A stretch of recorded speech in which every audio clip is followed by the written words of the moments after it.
Assalamu alaikum and good morning, everyone. Welcome to your 12th session of Book Clubs Across Borders between Faisalabad and FOSS. Unfortunately, as you all know, that our friends in Afghanistan, they could not connect with us live, but we are having our session with you guys. And the book that we are discussing today is The Bookseller of Kabul. And without further ado, I would like any one of you to come up and talk about this book, maybe give a summary of this book, your reviews on this book, anything that comes to your mind. So, Faisalabad, over to you.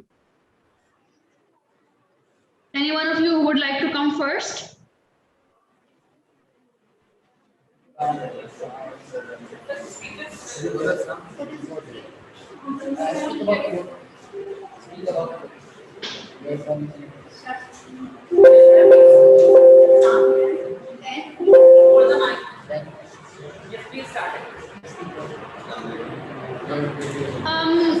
You are not in front of the camera. Please, either you can come right in front of the camera because, yeah. Can you please tilt the camera more towards you? थोड़ा सा camera आप इस तरफ को turn कर लें. Yes, yes, I can see you now. Please start. Yes, ma'am, as far as the book is concerned, I mean, if let's start simple. If I had to rate it, it wouldn't be one of the best books on Afghanistan that have been written, but it is certainly one of the most introspective books on Afghanistan that I've read ever.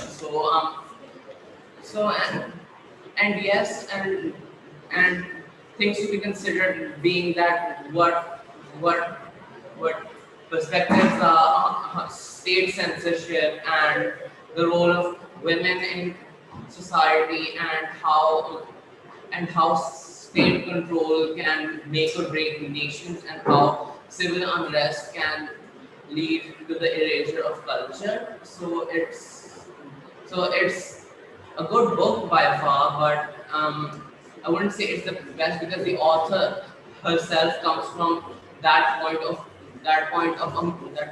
privilege where she can judge the book like that. So I think it's important to consider other narratives as well. But simple scaling on a scale of 1 to 10, I would give it an 8. So yeah, that's my point for now. Thank you so much for sharing that. Anyone who would like to continue this?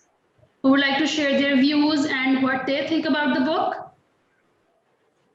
I'm sorry, I didn't get your name. What's your name? Who was speaking at first? Zen, right? Okay, thank you so much, Zen. Any one of the girls who would like to go next? I would first get reviews from you guys and then we can start talking about the book. I'll put some questions in front of you guys and then we can go from there. So please keep your reviews ready. I think overall it's a pretty good book.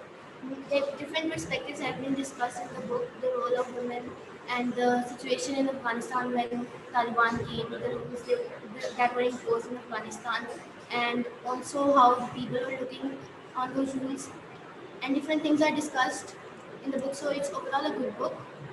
And it can help you understand how the situation in Afghanistan was and how it became after Taliban came. So it's a good book to judge how people were living their lives at the time. Any of the characters which stood out to you?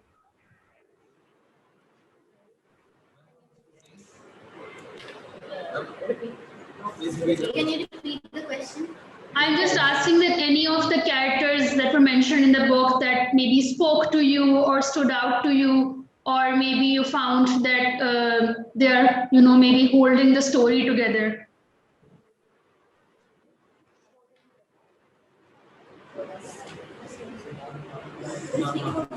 Okay, anyone else who would like to go next? Okay, please.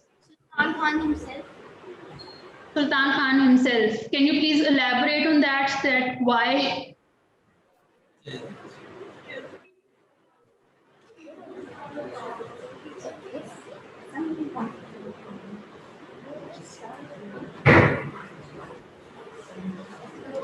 about Sultan Khan. This is it's Please start by giving your name first. Introduce yourself first. I'm with Samar Rahman, and I'd like to continue my point about Sultan Khan. As I support his opposition to the Taliban ban on the spread of literature and the way they burn the books and imprison him. Can you please speak a bit loudly? I cannot hear you, or maybe, take off your mask so I can hear you properly. Yeah, thank you. I was saying that Sultan Khan's opposition to the ban of the Taliban on the spread of literature, I support that point. But his I guess his oppressive nature over the women of his household is a negative point on his side. Yeah. Okay, thank you so much for raising that point because it's a really integral part of the story. We'll come back to it once we are done after taking reviews from the rest of you guys. Anyone who would like to go next?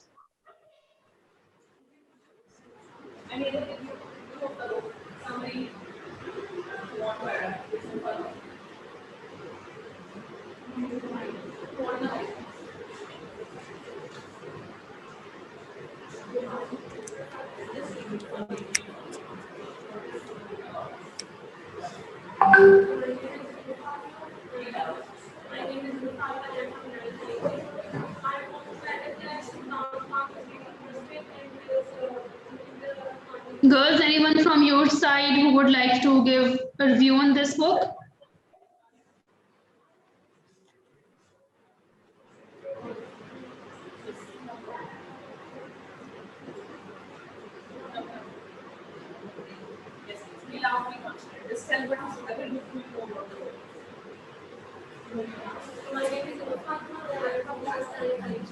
Please speak a bit loudly.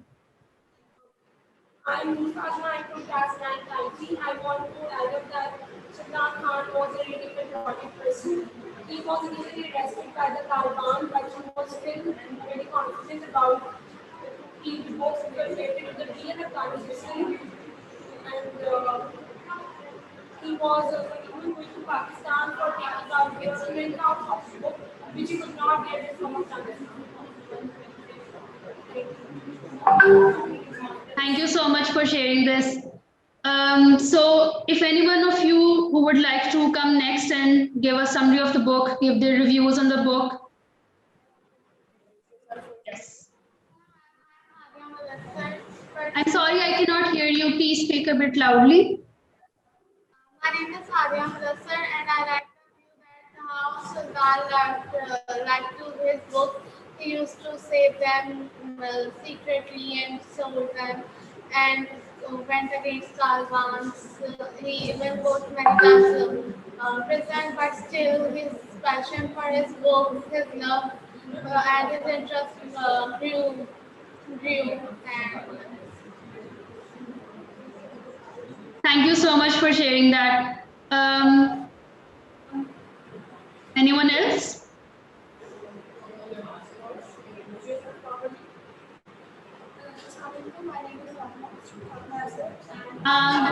Please speak a bit loudly. I just want to share my review a little bit about Sultan Khan that I liked the character because he was so enthusiastic about selling the books, the art and literature, saving his art and literature of the country that even his books were burned and destroyed, even then he just didn't stop to just sell his books. All right, so thank you so much everyone for bringing up Sultan Khan's character. Let's discuss more on his character. Like all of you mentioned that he was really passionate about saving Afghanistan's culture in the form of saving books, even though his bookstore got it got shut down, it got burned, but he was still passionate about bringing education to Afghanistan. He even traveled to Pakistan and found some printing shops in Lahore who could print textbooks for Afghanistan. So we can see that he was on the outside, he was portrayed from outside his house. He was portrayed as a hero, in saving Afghanistan's culture. But on the other hand, as one of you also pointed out, that he was sort of a tyrant when it came to his own household. So, would you like to discuss more on that? That, in your opinion or in your thoughts, why was he like that? That he was on the outside his house, he was, in a way saving Afghanistan's culture in whatever way he could. But when came to his household, he was very controlling. He controlled his wives as well, his sister as well, his sister Leila, who used to spend hours and hours in the kitchen. She wanted to study, she wanted to work, but he didn't let her go out. So anyone from you who would like to discuss on that why was he like that?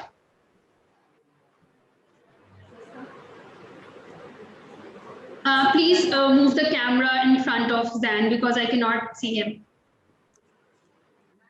Thank you. Ji. I would like to say that he was controlling in his own household because even though because most of his what would you say modernist thoughts were about how the economy and the state should be done. They weren't about how the culture itself should be changed, although there were some places where he did admit that the culture has to change as the generation moves on. But the fact that he controlled the women of his house like that is that because in Afghanistan, one of the themes in the books is that old habits die hard. So the fact that he's been brought up in this culture where it's normal to do that. It's not even considered extreme to do that. So I think that he's just been accustomed to that culture. So that's why. Thank you so much, Zen. And it's somehow what I was thinking. You said exactly that. But anyone who would like to add on to this? Anything else that comes to anyone else's mind? I understand, Ron, and I would like to add on the last point that was discussed. I think that he was the elder brother, so he liked controlling because that was a custom in Afghanistan. Women were not allowed to do a job and stay inside homework, do the household work, and that was considered as something that women should do. So that's why he was brought up in that culture, that he looked up as a culture, and also that it was Islamic thing that women should cover themselves, not go outside unnecessary. So he was in favor of this thing, and also that women were not given the right to speak up and give their opinion on something. They couldn't take a decision, and this was that he was doing from many years back when he decided to remarry. He did not listen to his wife or his sisters and mother as well. He thought he is the one that should take this decision and not consider anyone's opinion. So that was even showed in the book that was shown in the book that even before the Taliban came, he had this nature of controlling and taking decisions and controlling the life of the women in his household. So he was in favor of that point, that the rules that Taliban introduced. Thank you so much for sharing that. And I agree with all of the points that you guys raised. That as Zen mentioned before, that this quote fits really well. That old habits die hard. That even if someone, you might have also heard that education is not everything. Going to school, going to university, getting a degree, it's not everything. It's about your mind, your brain being conscious or aware of your surroundings. That you are actually taking actions of whatever you are taking actions on whatever you are learning as well. So even if Sultan Khan was, he was saving books in his, neighborhood or in his city, and he was trying, in his mind, he was trying to preserve Afghanistan's culture as well. But I don't think we ever saw him reading any book, or maybe he was taking it as a business as well. Or since he was, traveling to Pakistan and finding textbooks, or even if he was doing that, he was keeping men in his mind. That if whenever it comes to this, the boys or the men in the country can read or learn, and it can help them out. Anyone from your side who would like to maybe say something on this? Point that you just said that he did not read himself. He even took his two elder sons out of the school that so that they could manage one of his bookshops and continue his business. So he was kind of a business person who he wanted to run his business. It could be seen as that point of view. Yeah, exactly. So coming to the point, I have some points written from the book. We all talked about that Sultan Khan's business was shut down several times, and his bookstore or his books, they also got burned. We have seen in many times in history that whenever a tyrant comes to take over a place, a country, or a state, the first thing they do is they overtake education or they destroy books. So my question is that, in your opinion, why do they do that? Why the first point of action is, destroying books? There are many answers to this, and I am sure you all have some buzzing answers in your head.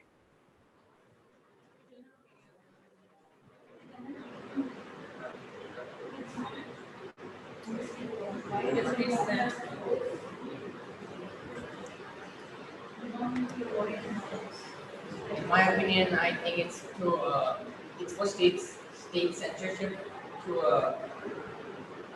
halt any spread of knowledge, any. I'm sorry, can you please speak a bit loudly? I cannot hear you properly. Saying that in my opinion, I think that it's for state censorship to halt any spread of knowledge or literature among the people, and that's what. Thank you so much. I think it's also about the erasure of identity as as whenever whenever dictatorships come in, they come with a goal to establish a uniform identity, and whenever it's happened in South Asia or just Asia in general, it's because Asia is really diverse, and you can't really erase identities here, but that's what every um, dictatorship tries to do here. But even that has its backlash with in Afghanistan being people like Sultan Khan who want to keep Afghanistan's native identity alive without any interruptions from the West or the civil unrest that exists there, and also, ma'am, that the also ma'am, that they burn books so that the generation cannot move forward. Because if you, for example, if one generation had the ideal that we can that they can make Afghanistan into an emirate, then if they stop the books and if they stop the knowledge flow right there, then that's where the generation parts and it becomes a feedback loop where people are just screaming at each other the same. They're basically saying the same thing to each other, and it reinforces their bias, which makes it easy for the state to control the narratives. Thank you so much, Zan, for this, elaborate answer. Please bring the camera in front of you. The student who is holding the mic now. Yeah.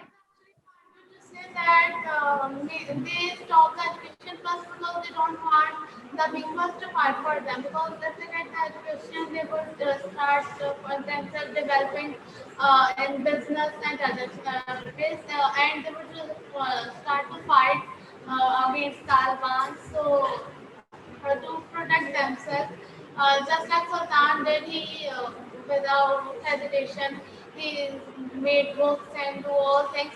Even Taliban burned them, and he burned those books and punished them, but still he did it. And so, if more people get the education or have interest in business, then Taliban's power could be. And just like that old times, education education was not really an important issue. It was considered more like this, say, useless to do that. That's why there were things like not to do business, farming, or do household work. And at that time, education was also not important. So I think they firstly take up the education to weaken the power and control over the thoughts. Because whatever we read, whatever a child is told in his books, he always thinks that way, and those books really affect him. So they do this for controlling their minds. Thank you. I would also like to elaborate on the point that she just said, that if people will get education, they will be more aware of what's going around them and how they're living the situation around them, and they're being controlled by a group of people who are not even educated. So if people would be educated, they would fight for their rights, there would be uprising. So they stopped education, so people would not be aware of what's going on in the country and how they're being treated. So there would be more uprisings. Taliban would get some kind of stress from the people.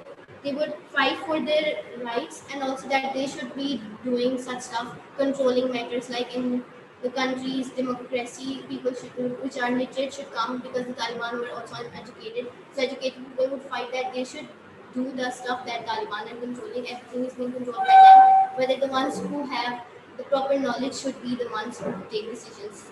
So they did not want that to happen. They banned education, and they did not want the children, the upcoming generation, to know about this stuff. So they stopped education. Children would not know, and nothing like that would happen. They wanted a security of their rule. That's why they banned education. Thank you so much for your answers, and I would like to, add just a bit on this, that mostly whenever you read history and you see that a tyrant regime has taken over some place, taken over a country, apart from, control, the one way that you can, maybe some tyrant ruler can control its people, or the people that they are taking over. First thing they try to do is they limit or they control the news going around, or the narrative being built. So, and another thing is, civil turmoil or maybe civil unrest, which can be formed by when people are not aware what is happening around them. So even in this book, it was mentioned that apart from, destroying textbooks or burning just regular books, they also focus on destroying history books.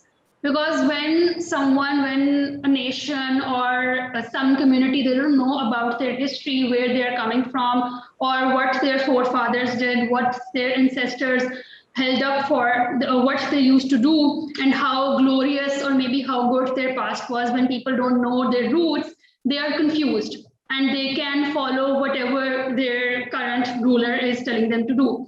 So if you dig in more into history, you will find out that most of the tyrants, they try to destroy history by destroying books that contain literature, that contain history of a nation, so that people are, they don't know where they don't know what their roots are, they don't know where they're coming from. So they can, maybe start from a clean slate, which basically is the slate that the tyrant is writing. So you can also see, if you go into South Asian history as well, that when the English, when the British, they came to take over, first they did was, they started destroying the languages, the various languages of this region. That even now we are more comfortable, or we are more, we learn things or we get education in English. It's from that, colonial mindset that we are more, because our, the systems have been, built in that way, that even so many years after partition, that's how our new generation or our country is being built on. So you can see that it's one of those things where a tyrant is, they're not doing this. Maybe the nation is not taking this consciously, but after so many years have passed, they realize that, oh, we need to go back to our roots. We need to find out where we are coming from and what our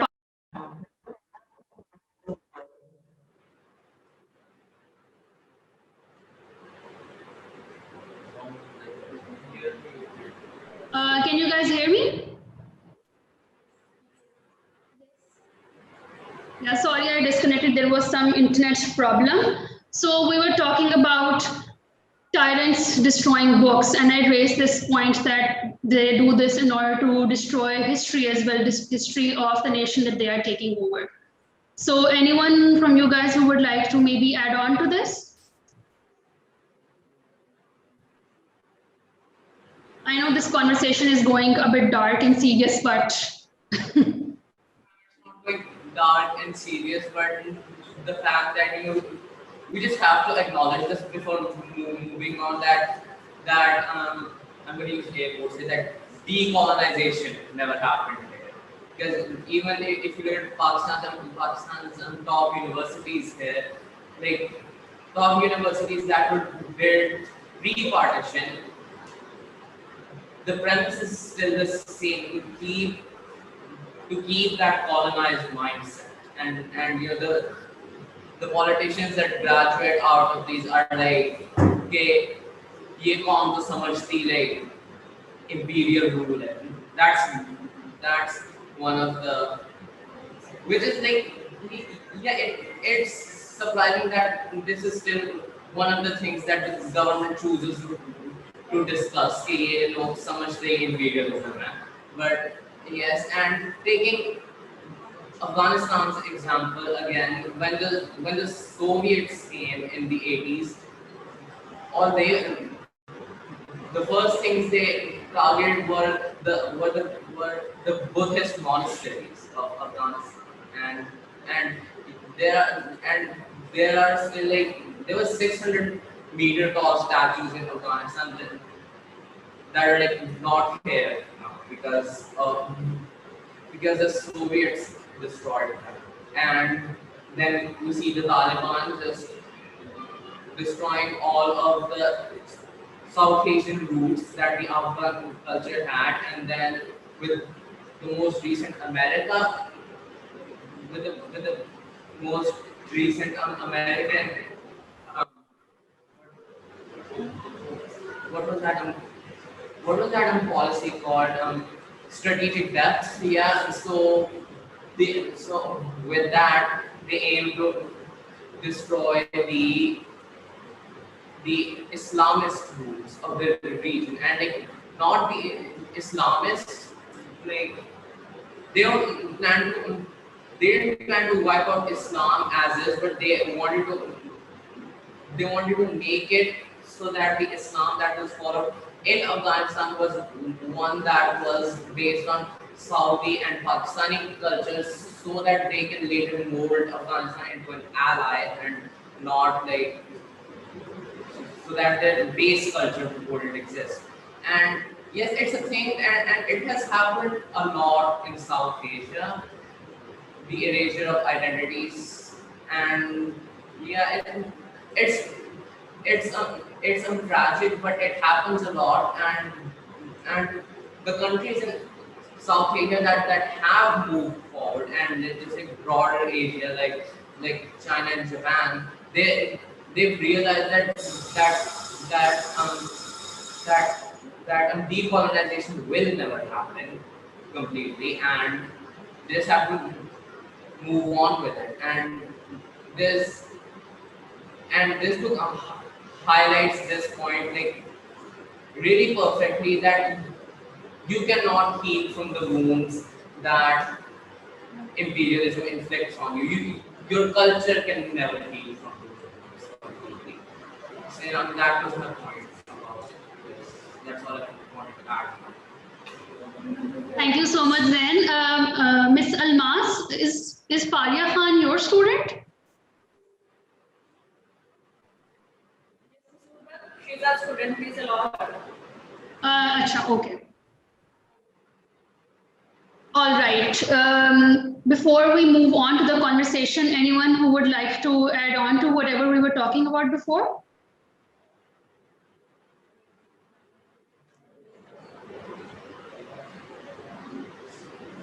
All right, so let's move on. Okay. We have some students in the back who haven't contributed to the conversation, so I would really like to hear from them what they thought about the book, any points that we are missing out.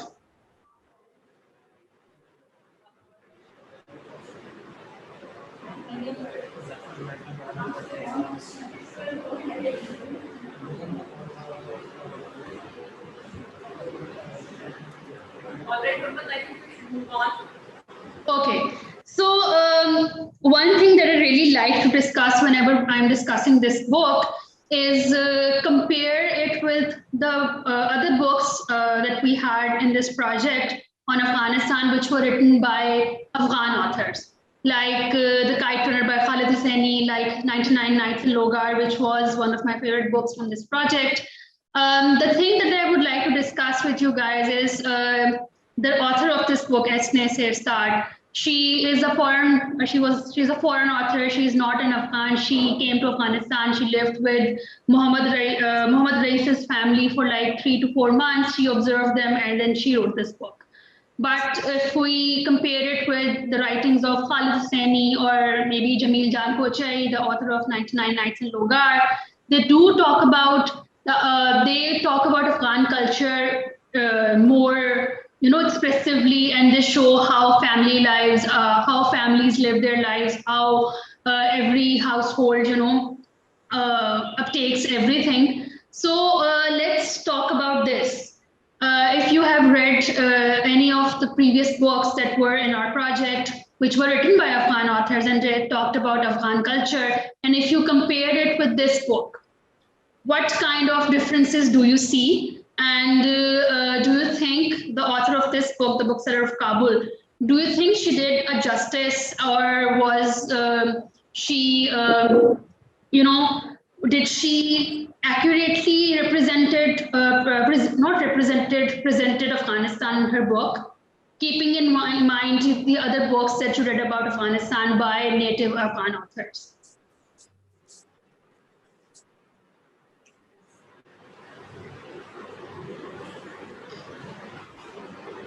Ma'am, in my opinion, I believe that the Afghan authors were more like they could relate to those situations as they lived in Afghanistan. But this Norwegian author of this book, she's like written a lot of books on war events, and her tone in this book is like subjective and quite believable, but it's like straightforward. It doesn't go into like depth of the Afghan culture really. I'm sorry, can you please speak a bit loudly? And there was some internet lag in between, so I couldn't hear you what you said. So I'm sorry, if you can maybe repeat your last 2 sentences. Ma'am, I think that the Afghan authors can relate to the situations in Afghanistan, which is why they express the culture more vividly. But this Norwegian author who's written many books on war events, and she's like visits those areas, she has like a very straightforward tone, and she's like talking about the situation, not like delving deep into the culture of the places. Thank you so much. Anyone who would like to add on to this?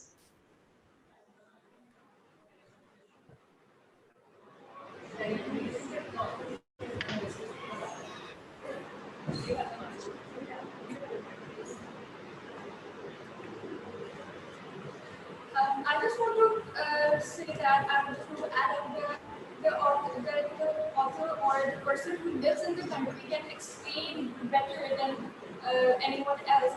If for like I'm living in Pakistan, like I can explain the beauty and the incidents happening here. Yes, I can. So when the but if a foreigner comes and he just says what he observed, or he or she observed. So in this, she it was a bit different from the Khalid Hosseini, how Khalid Hosseini just kind of just explained how Khalid Hosseini explained, but in this because he was a native, he was living there, and this author, she was a foreigner, so she could not explain more like Khalid Sahil. I just think that. Thank you so much for your answer. Um, Anyone else? So I also asked you guys that if you maybe did some research on this book, you might have found out that the author of this book, Esne Serstar, she was also, there was a case that happened after this book got published by Mohammad Rais, the man who let her stay with his family, and she observed them for 3 to 4 months, and then she wrote this book. He did a case on Esne Serstar saying that she misportrayed his family. She took advantage of his hospitality, and she brought out a very negative image of his family or of Afghanistan. So, but ultimately, it was a years-long battle in the court, but ultimately it was absolved by a Norwegian court saying that it wasn't Esne Serstar's fault, of course. That's how the courts decided. But if you were maybe the judge in that panel, or if maybe in your opinion, do you think someone who comes from abroad and they're a writer and maybe they told you that, yes, I'm going to write a book, and they stay at your place and they see and observe everything around you, and then they write a book like this, right? So what comes to your mind? What will be your reaction? For example, if someone comes to live with you from somewhere from abroad, somewhere in Europe, and they live with you in Faisalabad, and they see everything from their mindset, from their eyes, and they write something like this in their book, what will be your reaction? Or do you think that Mohammad Rais's reaction was correct? Was it justified?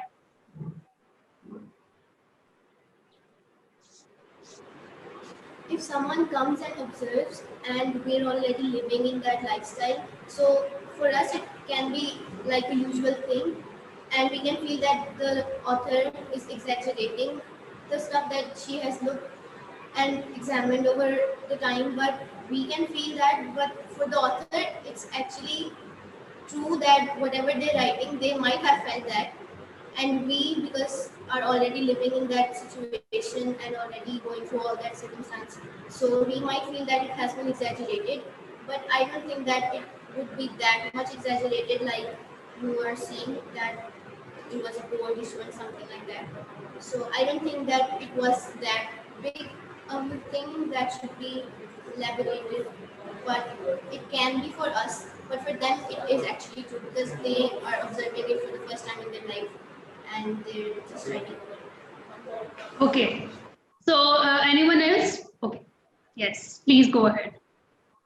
Mama, I want to say that as a human being, we all have different mindsets, especially about foreigners, and the thinking style is probably most different. So I think that you should not represent someone as negative, so any community or any person, because you are not thinking through their mindset.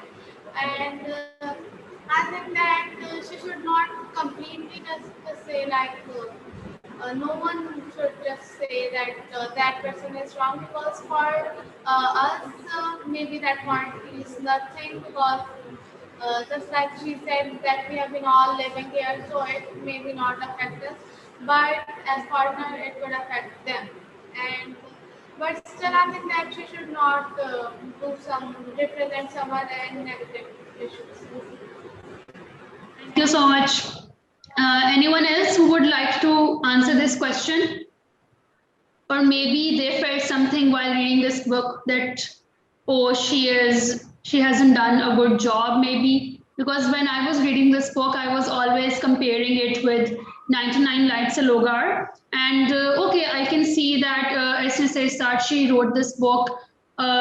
She also wrote this book in 2000s, and Jamil Jan Kochai the book that he wrote, 99 Nights in Logar, it was made, inspired from his stay when he came to Afghanistan in 2005. It was also post-Taliban war. And he also, talks about the family life. In his book, the women are also, confined to their homes, but they have much bigger lives. They have much bigger roles. His grandmother is the matriarch of the family, and she also controls the family's, decisions. But again, like we were talking about this before, that someone who is a native of that country, they can, write the picture or talk about the cultural nuances of that society really well as compared to someone who comes and live here for like 4 months and they say that, oh, I know everything and this is how it's happening. So I think as a writer or maybe as a journalist, it's a huge responsibility for you to, instead of sensationalizing something and talking about what's actually happening in that region. So what do you guys think about that? That as maybe since Esne says that she is a journalistic writer, she was basically a journalist and she lived with this family for like 4 months and she wrote this fiction book. So do you think she should have been more responsible in this regard, or do you think these kind of things can happen with any author and it's the author's liberty to talk about whatever they want? What I think about this is that if she had an opinion, if she was observing something, then she could discuss her opinion with those people she had observed. So she could also get an idea of what people think about this and how she sees it, like how a foreigner would see it and how the people that are going through that consider it to be. So that would have been a more accurate and more precise thing to do if she has to write a book. So that is a good thing to do before a journalist writes a book. Consider others' opinions and then write something. Yes, thank you so much for saying that, because I had some like the same thing in my mind that if you, we had the opportunity of talking to Jamil Jan Kochai, the author of 99 Nights in Logar, and he told us that even though he hadn't lived in Afghanistan for a very long time, he visits his family off and on. But when he was writing his book, 99 Nights in Logar, he had, listened to everything from his parents, from his family, but he used to, grill them with questions. He used to ask them that, oh, what happened at this time? What were you feeling? So he can, put more thought into it, put more emotions into it, so that the people who are native to his country, who are native to his land, they can also connect with this book instead of saying that, oh, you misrepresented us, this is not how actually it happens with us. Anyone from the boys' side who would like to say something?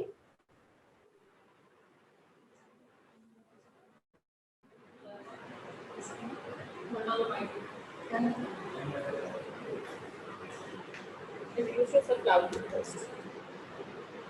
Remove the mask. My name is Reza. Loud. Please speak a bit loudly. I cannot hear you. Yeah. My name is Reza. I just want to put on the question that will Afghanistan ever civilized? Because I think I don't see it in my lifetime, or it's just me being pessimistic. I'm sorry, I couldn't understand your question. Maybe if you can come and sit in the front.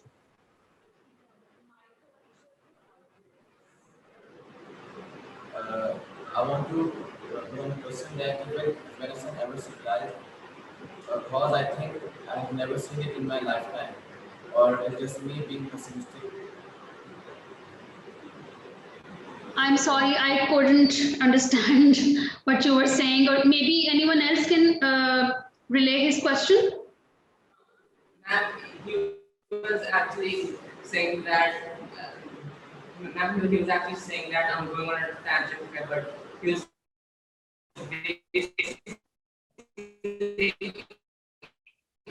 saying that because like we were born in maths 2005, 2006, and we have seen a time with like increasing instability or even if it's like stable, there is still a lot of instability.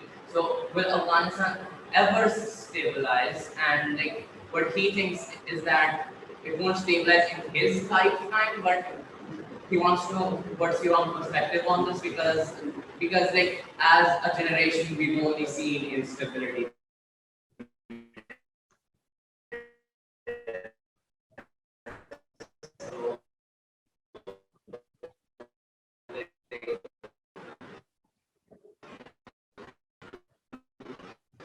You've lived before us. And I'm sorry, there's a lot of internet lag from your side. I'm really sorry, but if someone maybe can give me a gist of this question, or maybe whatever that was said, because there was a huge internet lag in the last 15 to 20 seconds. They were saying that during his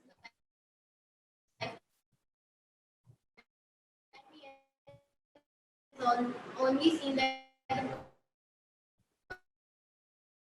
Pakistan is getting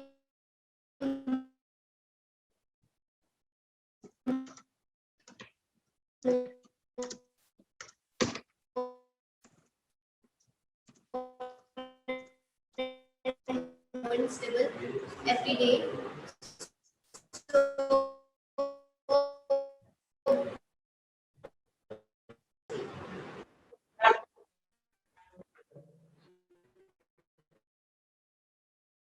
Hello, can you guys hear me? Yes, now you are audible, Ahmed. Yeah, sorry, I think the internet issue is from my end. It keeps on disconnecting. But if maybe you can type your question in the chat box, or if you can maybe repeat it. I know I've asked it like 3 times, but the internet here is being very annoying right now. All right, no problem. Thank you. Yeah, please, if you can go again.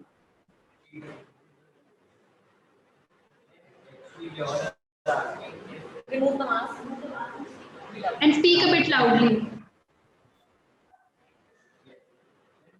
We all are asking if ever Afghanistan will flourish or will become a developed country, and because we have been seeing Afghanistan for the past like 10 years, and almost 10 years, and we haven't seen it stabilize or even flourish in the last decade. So will it ever flourish, or it will like survive or try to survive under different regimes?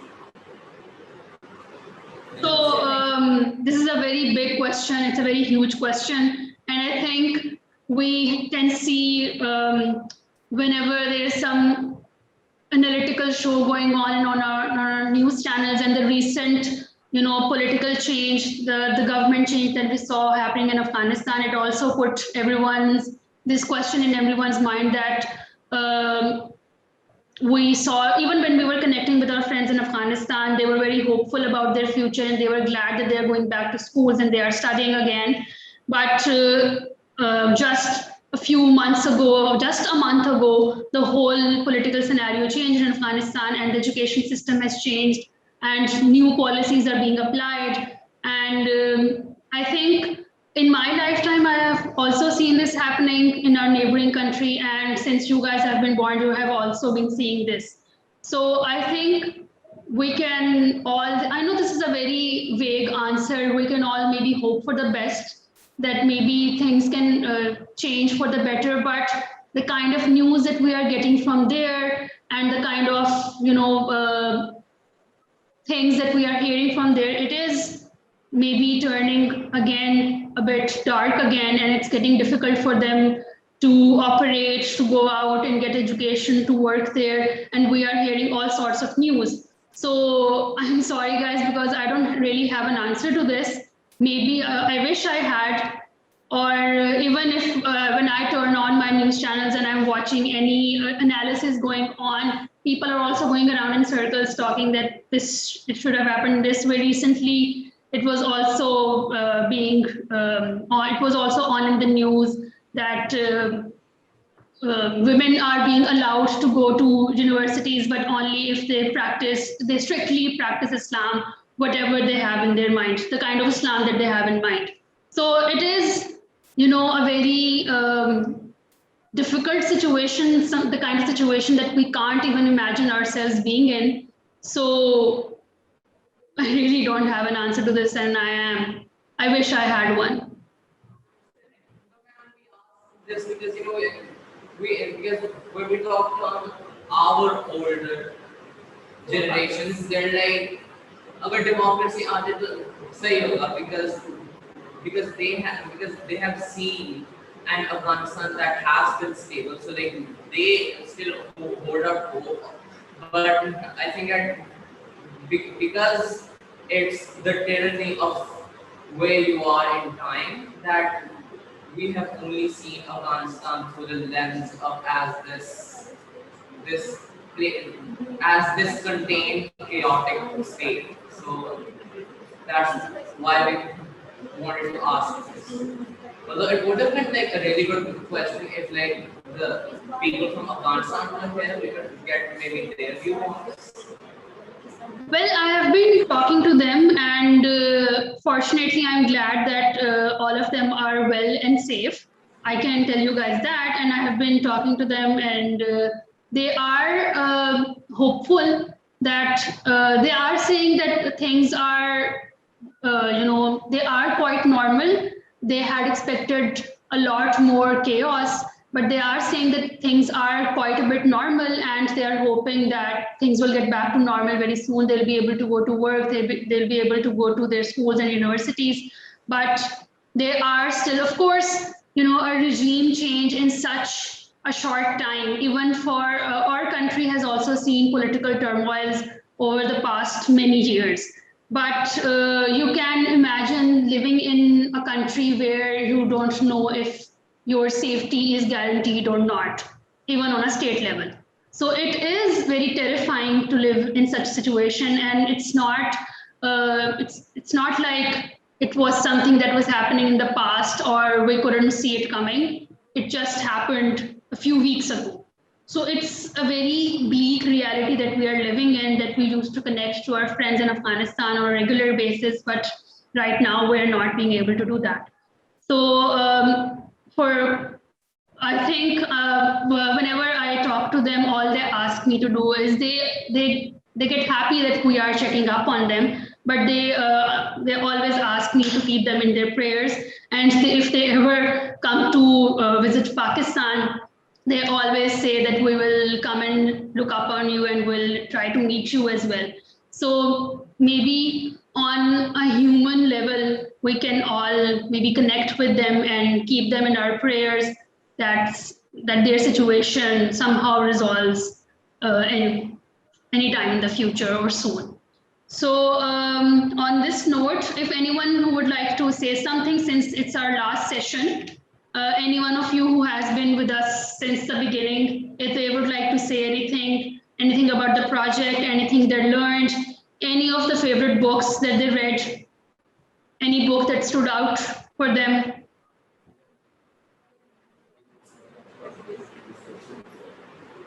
I have been in this session since the starting, and it has been a really good journey. I got to interact with many students in my school and from Afghanistan as well. We got to know how other people view things because I had a different perspective, someone else had a different perspective. We got into discussion and quality discussion, I would say. And my favorite book was The Kite Runner and Iqbal because they were two different things, and Iqbal covered a really serious topic of child labor and stuff, and that was something that was really good that I read. And Kite Runner was something that covered a diverse thing. It also covered the Taliban rule and when they left from Afghanistan, they came to Pakistan, went to US. So that was also a very inspirational story as well.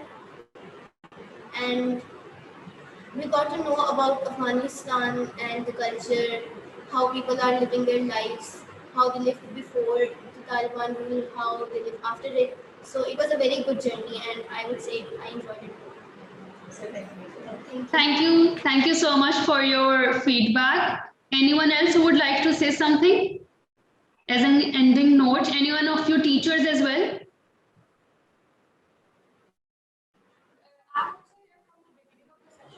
And one of my favorite book is Guide Runner because it tells about the friendship and it was about soft-heartedness of that because his friend was servant. You can say it that way. So he's trying to save him. He was so upset that he could not save him from that harassment. So he was like upset that he could not just get up in his own eyes, I could say. Like, so, For his yes.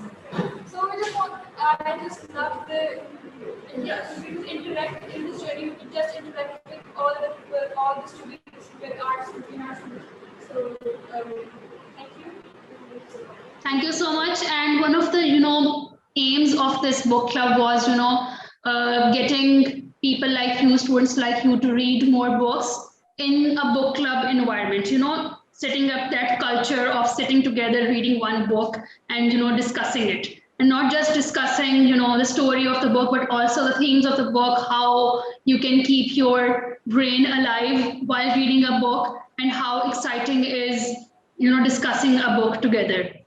So I'm hoping that you can keep this journey alive within your community, within your group as well. Maybe you can have a book club of your own of 3 to 5 students, 3 to 5 friends who can read one book together on the span of 1 month or 2 months, and then you can come back and discuss that book. Anyone from the boys' side who would like to give any feedback on their journey of book clubs across borders?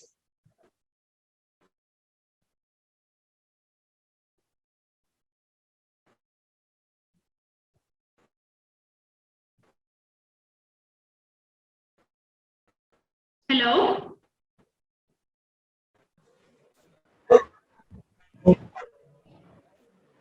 Hello, I keep on disconnecting due to my internet, but I was just asking that any of the boys who would like to give any feedback, any of your teachers, so we can, end this session.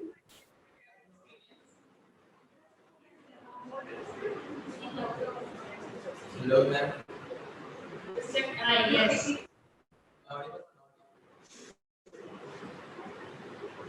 Hello. Hello, yes, I can hear you. Well, personally, what I think is that being the part of this session, I have learned a lot of things, for instance, about the Afghanistan traditions, their cultures, their point of views for us, and many of things like that. And beside of this, we have enjoyed a lot by reading the novels that significantly helps us for thinking about the Afghans and I think Thank you so much. If anyone is left, Ma'am, I just wanted to say that it was a fun experience just discussing books with the non-students and listening to their opinions. And I wanted and just want to thank you about this for this opportunity to grant us. thank you so much, guys. And on this note, I'll be ending your last session of Book Clubs Across Borders. Thank you so much for being a part of this journey with us. Thank you for reading these books, and I am so glad that you all enjoyed this journey.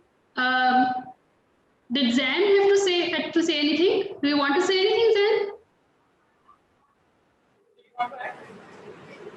Yes. Please move the camera towards him. Yeah. It was great being a part of this, and like before this, I could say that I don't know enough about Afghan culture to comment on it, but after this, I can say that I know enough introspect about it at least, and that it was nice getting to know our neighbors of this. Like, that's what I've taken away from this. Okay. Thank you so much, everyone. Should we end the session now? Do you want to say anything? If any one of you wants to say anything, please, you have the floor. Assalamu alaikum. Yes. Can I talk? Ji, please, Mr. Almas. Yes, I'm Mr. Nas here. I was also I was not here in the school, so that's why I'm attending here through this online. I'm attending this all from somewhere else. Yes, it was a nice journey. Obviously, I want to share my experience also. Our students, though we have discontinued due to their exam and some environment, we have not conducted a few sessions. But I'll talk about the sessions that we have attended. It was they were very fruitful for our students and definitely for the students of Afghanistan. We hope to conduct such sessions by you and by other platforms, because it increases the vocabulary, the interest of books and students. And our students, they have read books with a great interest, and it has enhanced their vocabulary. Plus, it has given them confidence to talk about the social issues and many other important things. And they have, this was the platform where they can raise their voice and they can share their ideas, whatever is in their mind. And it was really a fruitful journey for me also, and I hope for the other teachers, because we have also learned sometimes we don't find time to read the books, but some books were very nice and I have read myself also. And it has also developed a habit of reading in me, though I read books, but sometimes I neglect it because of my schedule and difficult routine. But once a responsibility is given to you, then you have to take your time. You have to spend some time on reading books. And my like lust for reading books, it's revived, it's refreshed due to this platform. And it was really, really very helpful. And the team was also very nice. Even the students of Afghanistan, with whom we have conducted the different sessions, they were also very cooperative, and they have very good views about Pakistan. We have come to know, and we hope good for them. We hope good future for them, and hopefully all things will be very fine. Nice to talk to you, all of you, and thank you, Ms. Hurmat, for conducting this session, this ending session. It was really a pleasure for all of us. Thank you so much. Thank you so much, Mr. Almas, for this very elaborate and well put review. Anyone from your Miss Akila, is that you in the class? Yes. Yes. Would you like to say something, or any of your students who wants to say something? We have like 2 minutes now. Thank you so much for providing us this wonderful opportunity of diving into the world of books. Actually, in this digital world, it's really difficult to find out time, to take out some time for reading books. So this club has not only created the love of books among us students, but in ourselves as well, among the teachers as well. So we are once again motivated, we are once again trying to read some books, to find out some new things, and definitely this was a wonderful opportunity of sharing knowledge across borders. Thank you so much. Thank you so much, Ms. Akila. And like I said, I would really hope that this activity can keep on continuing in your school as well. Your students can come together, have a book club on their own, read books and discuss them. Yes, you want to say something? Ji. From the start, but the book it gave us information as well, and as well it make us feel thankful that we don't have to suffer, and it made us feel thanks to him that we are not in the situation, and help our neighbors country because they are suffering. It made us it's really informative and helped us. It also motivated us to read more books, to know more about Afghanistan, about their culture, and about other countries, that what are they going through, what are their painful, and how can we help them. Thank you. Thank you so much.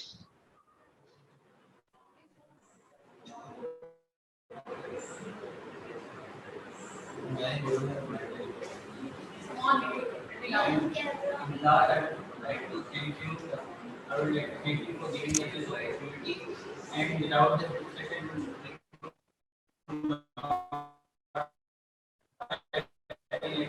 traveled through Afghani states and Pakistan, and we did not able to read certain books like the 99 Nights in Yoga or Iqbal.